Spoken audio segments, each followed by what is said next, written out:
A ballistic missile fired from a North Korean submarine, a frightening capability that Kim Jong-un is racing to perfect. Tonight, the U.S. Navy and its allies are practicing tracking North Korean subs. It's the kind of show of force that makes Kim Jong-un furious. President Trump is well aware of the growing threat, telling the Financial Times, quote, "If China is not going to solve North Korea, we will." The White House offering no new details on what actions the U.S. would take on its own.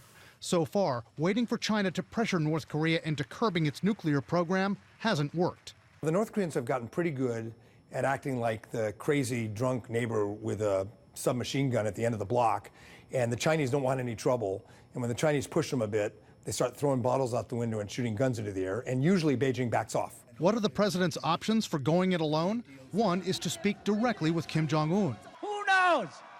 There's a 10% or a 20% chance that I can talk him out of those damn nukes. President Trump floated the idea at least 3 times on the campaign trail. I just don't see how it happens. And the bottom line is that North Korea will not give up its nuclear programs and its missile programs. What Kim Jong-un wants is for the president to at least implicitly acknowledge that North Korea is a nuclear weapon state, a fellow nuclear weapon state. Another option? Put more financial pressure on North Korea by aggressively going after Chinese banks and companies that help prop up Kim's regime. The president is going to be reluctant to do that for fear of retaliation, but he could still choose to do that.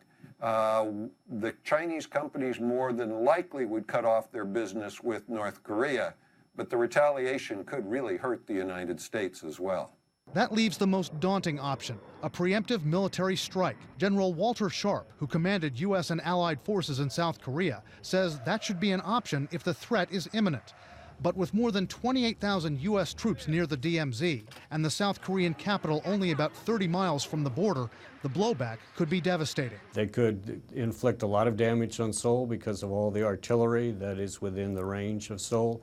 The number of missiles that they have that they could launch into South Korea, they could cause a lot of damage. Now, for that reason, General Sharp says the United States has to make sure Kim Jong-un understands that any U.S. retaliation for an attack on South Korea will be much worse than anything Kim Jong-un fires southward.